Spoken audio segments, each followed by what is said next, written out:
I'm Brent Ellergodt, and joining me today is Miguel Sanchez, our interior design manager. Today, we'll be having a conversation about why Ellergodt Design integrates residential and interior design into a streamlined and collaborative process. Let's talk about what the difference between residential design and interior design are. I would say probably like the biggest thing is that residential design really focuses on the structure of a building, where it's going to sit on the lot, the overall massing, often the scale of the building, whereas interior design really starts to focus in on the human scale, how those spaces are going to be lived in, how the families or the clients are going to interact with those spaces. And we look at the human scale of that project as opposed to the overall proportion, and really trying to put everything together as a whole. How I've described it to clients who kind of need that clarification is, on the residential design side, we would design the home up to, say, the drywall stage. So that includes the exterior design, cladding, massing, that sort of thing. Absolutely. And then that we're designing the walls and everything else, but then when it comes to materials and selections and that kind of thing, we step back from that, and that's when you guys come in on the interior design side. Yeah, like I would say that's typically pretty accurate. Like oftentimes, especially with the way that we're doing things now at Ellergodt, we are getting involved a little bit earlier. From the point of view of the client, they know that we're having these internal conversations and that right from the get-go, we're optimizing the interior space for their needs. So if there needs to be a bit of push and pull with some of these interior walls or location of certain things, we can do that and make that really simple and really efficient, as opposed to having a finalized set of plans or drawings and then the interior design coming in after and going, okay, we need to adjust these things, and now it's maybe taking more time, or it's got bigger ramifications in terms of budget and things like that. When do you find is the most ideal time for you guys on the interior design side to get involved and start working with some of our clients? Over the years, we've found that the sooner the better. If we get involved too late, say after permits are completely finalized, a lot of those decisions that we could have had some influence over have already been made, and we're in a sense backtracking. We're asking slightly different questions with a different perspective. The sooner we can get involved, the better, because then we're streamlining that process and we're not kind of bombarding the client with what they might feel are redundant questions, but we're asking them for a slightly different reason. And so to really make that as efficient as possible and hopefully as easy as possible, it's better if we get involved right from the get-go and we can set that tone of collaboration and making sure that as a team we're working towards the same goal. Do you find that a lot of times in the initial conversations with whether it's with a residential designer or interior designer, sometimes there's design conversations happening, then if you're not a part of those conversations, sometimes you can miss or not be a part of gleaning that information that maybe your residential counterpart is hearing?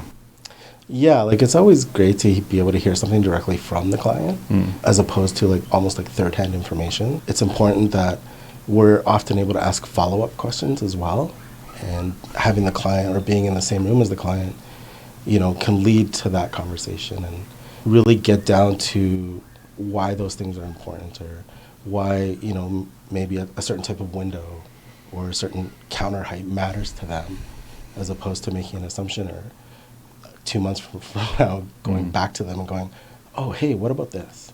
Where hopefully we could just have that conversation right away and make sure that things aren't missed. The worst thing that we can have happen is that either side assumes that the other team is taking care of it, and then it just slips through the cracks, and that's never good. So we want to avoid that as much as possible.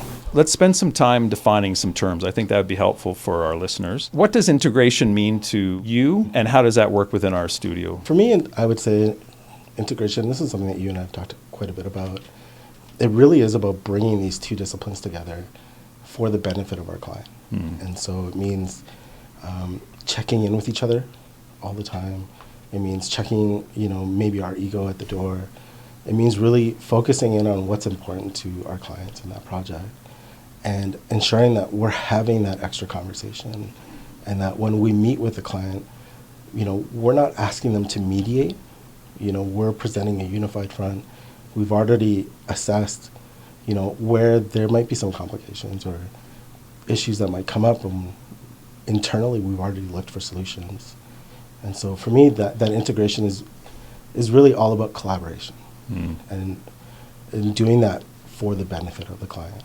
You know, like at the end of the day, if we've got to go back and come up with a couple different options, whether it's floor plan or materials or anything like that, that's okay. I'd rather do it in the design process than when we're in construction. You know, or looking at something and going, why did that happen? When we could have just had like a 2-minute conversation, presented it to the client, and that probably would have been it, and we would have saved them not only time but also money.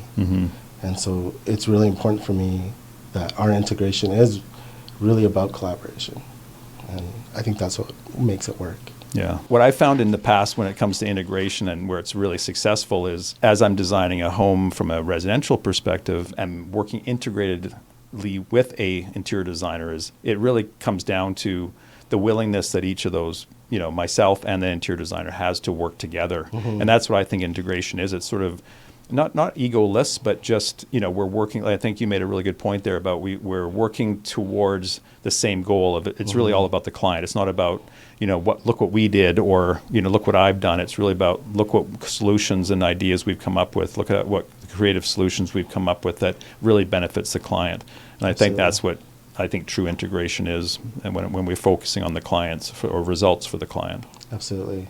Yeah, and having that shared vision with them, you know, really getting in touch with what it is they're after, what they're looking for. And, you know, ultimately with a lot of what we do, we're crafting spaces where our clients are going to be for a prolonged period of time. You know, in some cases, these are their forever homes or their dream home. And I think as a team, we want it so that when they come home, they love that space.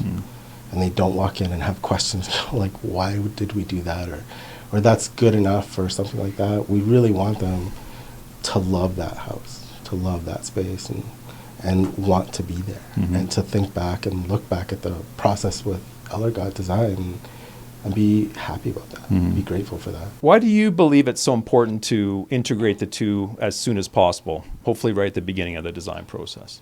I think it's important because if we're able to get involved right away, we're able to really key in on what the client is looking for in terms of how they're going to interact with their space. And when we have conversations with the residential designer, we can incorporate those. We can look at their functional needs outside of just the massing of their space. We can look at the aesthetic, we can look at the finishes, and start to think about those things right from the get-go and make sure that they're allowed for and that they make sense. You know, it's not just about aesthetics necessarily, but yeah, we are interested in the structural component, how that, you know, that overall home is put together. You know, and we want to bring it to life for them. So, yeah, I think the one example that comes to mind is I remember a year or two ago, a client came back to us after I followed up with them and said, well, how'd the process go? And this was when they used another interior designer outside of, you know, outside of Ellergodt Design. And they sound frustrated. They just said, like, we really enjoyed both companies did a great job, but it was frustrating to have to start the whole process from scratch almost. Like, so we had finished the residential design, designed the home, and then, you know, they went on to someone else. And again, they weren't criticizing what happened, but they just were, you know, kind of frustrated that it wasn't a kind of a one-stop shop, an efficient way of doing it. And like you said before, they didn't really, that interior designer didn't have an opportunity to sort of step in and propose some tweaks or improvements, you know, because we weren't really talking together. We were working in isolation, so it wasn't ideal. I agree. And like a big part of what we do at Ellergodt is, you know, we talk about this quite a bit, where we're looking to build bridges and not design in silos.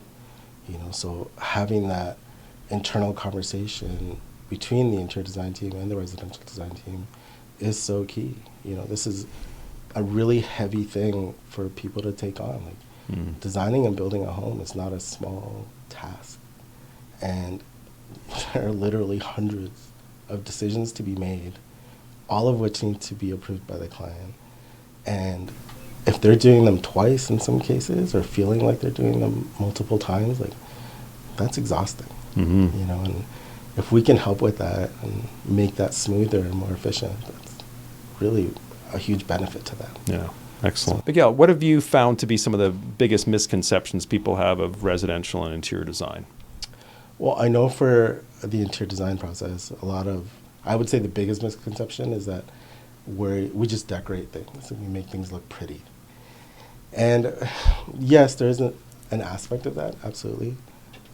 I would say that it's very minor. It's a really small part of what we do. You know, we read construction drawings, we specify materials, we collaborate with other consultants, we make technical decisions. You know, we're involved in, you know, making sure that the house from a structural standpoint works. You know, we might not be the structural engineer or the residential designer, but everything that we propose has to work within that framework. And, you know, selecting a throw pillow, for example, is really nice, but it isn't really what we do. You know, we're really invested in how that space functions and how our clients are going to interact with that space and move through their home. And we really want to make sure that everything that we design meets their needs. And so even from, you know, specifying the material that goes on a fireplace or designing their millwork, all of that matters. And that's often where we spend the bulk of our time. So I would say, yeah, the biggest misconception is that we're decorators. And that's what we do. Yeah. It can be really frustrating for us. Yeah, I think on the residential design side, people think either what we do is drafting, which is, again, part of our work. It's the technical side of the work. Absolutely. But sometimes they think if they hear residential design and interior design, they assume we just design the exterior because the interior designer would design the interior. Totally. So there's definitely, and you and I have talked about this a lot over the years, is just how there's definitely an overlap between residential and interior design. Absolutely. So it's not like a hard and fast or black and white or a line that just separates the two. And that's where, again, integration is so important, because when the two, residential design and interior design, work well together, there's no conflict. It's really like back to our point about, you know, working for the benefit of the client. We're not there to, you know, our egos don't get in the way. It's really about, you know, focusing on the client. And again, kind of got off topic there, but you know, I think I've enjoyed that so much over my career when I have been able to work with an interior designer. Where we both are on the same page and we're both working for the same goals. I think you've touched on something really interesting in the sense of there is overlap between the residential design and the interior design discipline. You know, we are both interested in space. We are both interested in making sure that we're creating efficient space, you know, and creating spaces that work for the benefit of our client. I think a lot of the time we're just approaching it from a slightly different angle. You know, and I think there's a benefit to that, you know, because it really allows us to delve into what's important within that design and making sure that we are covering all our bases. And so that's something that I actually really appreciate about working with or alongside a residential designer, you know, and someone that's willing to have that conversation. And I love that. I think that's really great. Yeah, excellent. How do you see our residential and interior design teams working together from concept design to completion? Well, in a lot of cases, we are in the same meetings. So when we have that first initial meeting with the client to talk about their project, we're in that meeting. We want to hear from them so that as the plans, for example, start to take shape, you know, we're able to have relevant feedback throughout that process as well, like having various touch points. We are very open with how projects are going, and we're not hiding information away. Like we want to present to each other and show each other what's happening and get their feedback. And so I really see that in a tangible way day to day. And, you know, even for the interior design team, like we like to present our concepts to the lead designer on the residential side, because we want to show them we're proud of what we're doing, and I know they are too, and we want them to be part of that process, and we want to show them where we're going with it, so that when they talk to the client, they also have that frame of reference, and it just shows the client again over and over a unified team, you know, and I love that. Yeah. So. Yeah. What I've seen over the last months is just hearing the conversations out in the studio. Like I know you and your staff have come up and connected with the residential designer, the lead designer on a project.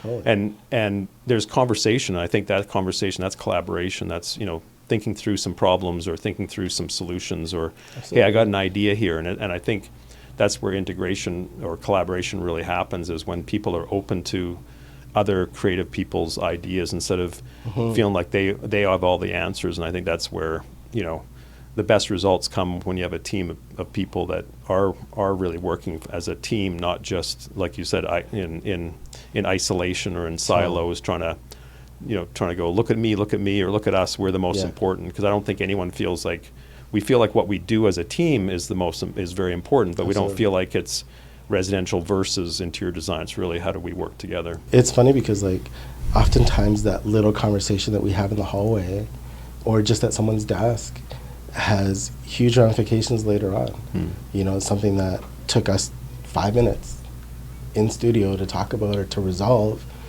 instead of waiting till we're in construction. And now it's a site meeting, it's pulling in all the consultants, it's getting the client on board, and, you know, and that's a day. Or even worse, it's a change order. And part of what we're trying to do is avoid those things and get it right the first time, if you want to call it that. Like, one of the things I like to think about is that it's not about adding extra steps to the design process. It's really about laying a foundation right the first time, so that as we build on that throughout the project and the process, we're on solid footing. We know that we're on the right page and that we're unified in that process. Yeah. I was just thinking, have you in the last few months with some of your clients, when you are working with a residential designer, have you seen a meeting where you can kind of just feel like a client's appreciating the team approach, like feeling like I've got a team working towards this versus there's not competition here. It's really these people, and sometimes a builder's a part of that, you know, that meeting, right? Totally. So it's like, I've got this team all working for my benefit as a client. And like you said, there's different aspects, like residential design, interior design have different, we see things slightly differently, but when you have those people on the two sides, and again, like I said, with a builder as well, I'm wondering if you've seen that where people are just kind of like, oh man, there's an appreciation there seeing that collaboration and teamwork happen in front of them. Absolutely. And I would almost say in some cases it's almost like a relief, where they're like, oh, okay, I see what you're doing. You guys have obviously talked about this, and you're coming to us with a solution that works from all angles, and it is a better solution. And I love that. Yeah. I think that's so great. That makes me so happy. And yeah, like just recently, probably 2 weeks ago, you know, we were doing a concept design meeting or concept presentation meeting for a client, and we'd had a meeting with the lead designer a couple of days before, walked them through what we were thinking and asked about a couple of, you know, small changes that we'd hoped to make, and they'd given us the go-ahead and said, like, hey, that doesn't affect structure, or, you know, I've actually allowed a little bit of room for that, you know. And when we presented that to the client, yeah, it was great. What a wonderful feeling for them to look at it and be like, oh, okay, you guys are working on it. Yeah. Miguel, what are some of the first decisions that happen together between residential and interior design? I think a lot of it, especially at the beginning, really comes down to layout. You know, in some cases it does feel like, okay, we have a house, we know how many bedrooms they want, how many bathrooms. You know, all of those things are items. How they work together is something that we are heavily invested in. You know, we want to make sure that as the client is going to be moving through that space, that it's going to make sense, that it's going to really reflect how they live, it's going to meet their needs. And so initially, that's something that we are making decisions on right away. You know, as we work alongside the residential team to say, like, okay, yeah, this is great, you've laid this out really well.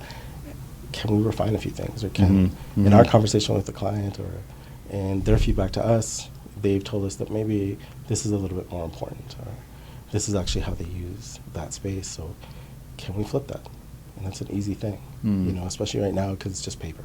Yeah. You know, it's a 3D space, and so, yeah, like those are often kind of where we start, is that the layout, and so that when we present to the client, we've already kind of proofed that plan, you know, and we're okay there. Yeah. I know you and I were speaking today, or this morning, about this podcast, and I know I brought up the example of when I've designed homes and I've generally laid out the kitchen. I mean, it's a fairly simple 2D floor plan, and then you as an interior designer would get involved and you know, you might say, hey, you know, the layout works really well, but in further conversation with the clients, I need to shift this wall 4 inches or 6 inches. I need to make the island bigger. Well, those are the kind of things where you see residential interior design, you know, working on that. Maybe not right at the beginning, but definitely you can see these changes or tweaks happening throughout the process. And I think that's the kind of things clients are looking for. Absolutely. Like you said, we have residential and interior design have slightly different perspectives, and those are the kind of results you have. And that's probably that example times 100, in the process of designing the whole home. It often feels that way, yeah. So. Yeah. Okay, Miguel, let's talk a bit about how does integration save time and reduce chaos? What are the advantages to the client? And how do you see, in your experience, how do the two teams communicate day to day? So I find a lot of it, like, we had to start out, obviously, like, when we first started doing this, making things, like, a little more intentional. Now we're at a place where we're getting these regular touch points in a more, like, organic way, where we've identified certain times where we need to talk. We need to give each other updates. We need to share platforms. Like, a lot of it also came down to Ellergodt works strictly in Revit. And so as an interior design team, we want to be respectful, and we want to make sure that what we're showing is also accurate. And so having an understanding of Revit and being able to work from there is really key, because that saves everybody time and headache, and at the same time, making sure that we're not going into working drawings and, making changes, but having that openness of information is really key too. And knowing that we're not designing separately. We are meant to have these conversations. We're meant to share this time, this information, again, always for the benefit of the client. Another one has been making sure that we're respectful of each other. I talked about, like, we are very careful with your guys' drawing sets, with the residential team's drawing sets, and making sure that we're not messing that up. Because there sometimes is a tendency of disciplines to kind of override each other. I think that we are the most important people in the room, and so you have to listen to us, and we really try to avoid that. And so having that mutual respect really allows for that collaborative element to come through, and for everyone to feel not only seen but heard. And again, like, it's really about the client. And so when the client sees that from us, I feel like it gives them freedom to be a part of the process, and to make their voice heard as well, knowing that we're going to hear them and we're going to, take them into account. So, I don't know. What do you think? Well, I'm thinking there's, like, maybe I'm just being very general here, but I think there's, like, you've talked a lot about sort of the internal communication between the two, and I think that's probably critical, because that's probably where the best results come from. But obviously there's that communication within the meetings with the client. So there's that, in residential design and interior design are often being a part of that meeting with the client, where they're getting that feedback from both sides of the company. I think that's really important. Miguel, what's the secret of keeping the two teams aligned? I would say it's communication. Really keeping the lines of communication open. And I mentioned this earlier, is one of my biggest fears, and I think you share this, is that things fall through the cracks. And that happens often when people aren't talking, when people are making assumptions. So we really try to avoid that and be deliberate about updating each other and making sure that everybody knows the same thing, or we're all hearing the same thing. And if we're not, to talk about that. Documentation, also really key. Making sure that we all know where to find things, or what's the newest and latest and greatest even. And so that, again, like, we're not, getting in each other's way. Yeah. What's the secret of keeping them aligned, or keeping us as group, or, interior and residential design aligned, is the desire to want to be aligned. Absolutely. And I think that comes when you don't have people with large egos that almost want us feel like better, or, like important. What we do is more important, this or that. And I think that's what I'm not seeing at our company, which I'm really appreciative of and very proud of, is that we've been really fortunate to hire people that are team players and not, out there for just themselves. They're out there for the team, but also, again, back to our clients, the best results for our clients. Absolutely. Yeah, we're really fortunate. We have really, really skilled people that work with us. And I love that. I love that we can have those conversations, and it's okay. Like, I don't need to have all the answers, but through conversation and through that back and forth, we can get to really the best solution. And that's what we're after. Yeah. Yeah, perfect. Miguel, I know there's been times when I've been asked by a client, do they as clients coordinate all this? Do they have to, set up meetings with the two different parties, like the residential interior design? How can we reassure them that that's not their responsibility? Like, obviously you've been through this for months and months with us, but what's been your experience? I think a lot of that even just comes down to them seeing us in the same meeting. And we make it known that we are reaching out to them. We're not placing that burden on their shoulders. They have enough to worry about, enough decisions to make. Really, the design process is we're holding that. And so if we need a meeting or if there's a conflict, by having us both involved right from the get-go, we are really creating a team atmosphere. And so we don't want the client to have to think about, okay, do I need to mediate this? Or do I need to be setting up meetings? No, we will do that for you.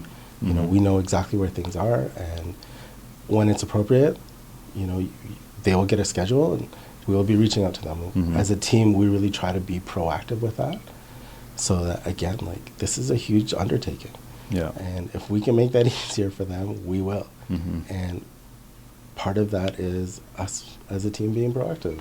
Yeah. And so we don't want them to think that they have to do all the work. Yeah, and I think what's happening behind the scenes that they don't see is the conversations, like you mentioned, not just in the hallways, but at someone's desk, just saying, a residential design saying, I'm at this point in the design process, hey, you need to come to the next meeting. You need to be a part of that conversation. And there's already coordination internally that, again, the client doesn't need to be worried about it, doesn't need to know about it. It's happening behind the scenes, and they just have to enjoy the process and be a part of it and invest their time and decision-making abilities in that process. Totally. And that documentation is really key too. Like, after these meetings, we send them out meeting notes, and those meeting notes, if applicable, are combined, so that, again, they're not having to look through multiple documents because of one meeting. We want to make this as streamlined as possible. So, Miguel, let's discuss a common concern head on, and that's sort of around the budget. Budgets that, both, oh boy, I got to pay for both residential and interior design. But when budgets are tight, interior design can sometimes feel like an extra. What do you say to that? I get it. It can feel absolutely like an extra. But really, I would say that interior design is a benefit and ultimately a cost savings because of how we're looking at things and how we're approaching the project itself. Like, we are maximizing their budget, and we are making decisions that will hopefully eliminate things like change orders, which can be very costly. Like, a single change order can be the bulk of our fee, depending on what it is. Like, we've had ones where we've had to shift a window, for example, in a stairwell, and that could have been caught really early on if we were involved. And it wasn't until construction that it was really highlighted. And so it's like, who pays that cost? How much is that cost? When can it be done? Is it snowing? All of those things. If we'd have seen it, if we'd have been involved earlier on, we would have avoided that completely. And not to say that interior design is going to save the day or anything, but that is the idea. I know that interior design can feel like a luxury, but it is so integral to the design process and how everything fits together that it usually ends up being a cost savings in terms of the overall project. Yeah, and and I know you don't just pick materials, but without specifications and material selections and all those kind of things, a builder doesn't know what to put in the house. So back to my comment about at drywall, up to drywall, I always tell clients, if you are okay with a house at drywall stage, then you don't need an interior designer. And I know that's not all you do, but there is that sort of side of you think about, or even understanding the cost. If you haven't made selections, how does a builder or how does a client know what the final cost of their home is? Because they don't know what level of selections, appliances, plumbing fixtures, lighting, all that kind of stuff. Or any special conditions, like, for example, we're seeing now a lot things like floor plugs, so putting in a floor plug versus having a cord running across your floor, obviously the floor plug is ideal, but where do you put it? And because we're often having that conversation with furniture and scale, we are the ones that hold that information. And we make sure that it's as intuitive as possible. And coming down to things like finishes, like if we know ahead of time, for example, that there's a specific type of finish that's being applied, say, to a fireplace, we can make sure that it's being built to support that, as opposed to coming back, tearing it down, and rebuilding it. which again is a significant cost. Miguel, I want to end with some really practical, empowering advice. So Sure. I'm going to ask you some questions that I hopefully will encapsulate some of that stuff. Sure. For everyone starting a custom home or renovation, when's the best time to bring in a designer? I would say if you can, even before you buy the lot. So we had a situation not that long ago where a client came to us. They'd bought a lot that looked really great. And then as soon as our lead designer went out, he noticed that the land itself was not that suitable for building a house. And it's come forward from there that their building site is incredibly small. But if we'd have been involved earlier on, we could have said, hey, this is something you need to think about. We know you're thinking about putting down, or purchasing this lot, but this is going to be a huge impact on the home that you would like to build. So yeah, as soon as possible. Yeah. Even beforehand, if you know that you're going to have a residential and interior design team, yeah, bring us in. Yeah. We're happy to chat. We're happy Yeah. to get to know you and to, give you some insight. Yeah. We've been doing this a long time. Like Ellergodt Design has been around for more than 2 decades, and in the industry even longer than that. And so we've seen some things, Yeah. and clients are often doing this for the first time. Yeah. Well, I think it's that was the example you mentioned was like an acreage, right? But there's, and that can be, I'm not simpler in an acreage, but you realize you go into inner city and there's bylaws and Absolutely. a lot of things to talk or be thinking through and making sure we're giving people good advice. And I think sometimes people think, oh, I don't want to waste your time. I know I've got so many people, I have a question for you, but I don't want to waste your time. It's like, no, that's part of our relationship building. That's part of the investment we want to make. Absolutely.